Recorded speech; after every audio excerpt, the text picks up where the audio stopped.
Do you now have tariffs on cabinetry, semi-trucks, name-brand drugs, all of which have been classified as national security threats. Right now, about 90% of all cargo, all ton miles of cargo that are transported in the United States are transported on the roads by semi-trucks. Now, it didn't used to be this way. If you go back to the Depression, we had something called the Jones Act, the Interstate Commerce Act, which said that any cargo transported between any two American ports, regardless of where they were, had to be on a ship that was American built, American captained, American crewed, and American owned. As a result, we saw the cost of transport on the waterways increase in terms of cost per 10 mile by a factor of 5. And we went from transporting most of our goods, and especially most of our intermediate manufactured goods, especially in places like the Great Lakes and the Upper Midwest, went from that being the dominant mode of transport to basically it whittling away to today, in terms of ton miles, we only use our waterways for about 1% of our total cargo.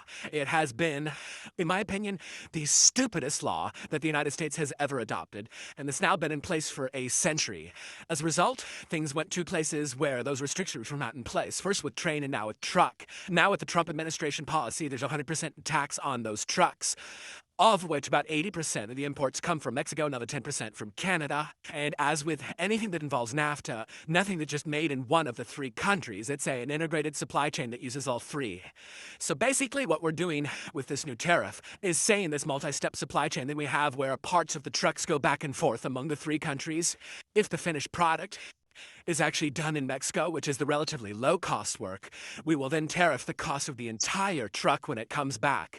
So in essence, we're tariffing American workers and American companies who are making American products, who just happen to have the bumper stamped on in Mexico. And since 90% of our cargo is transported by a heavy truck, you're going to feel this in every sector. It doesn't matter if you're a hog farmer in Iowa sending your hogs to market, or if you are just ordering something on Amazon, it's getting shipped across the country.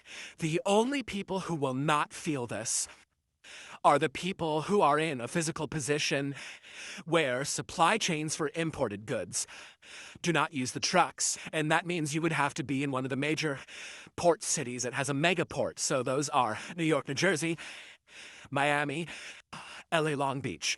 Anyone else, this is going to hit everything that you consume. So I have long said that the Jones Act is the dumbest law we've ever had, but it's got some competition now.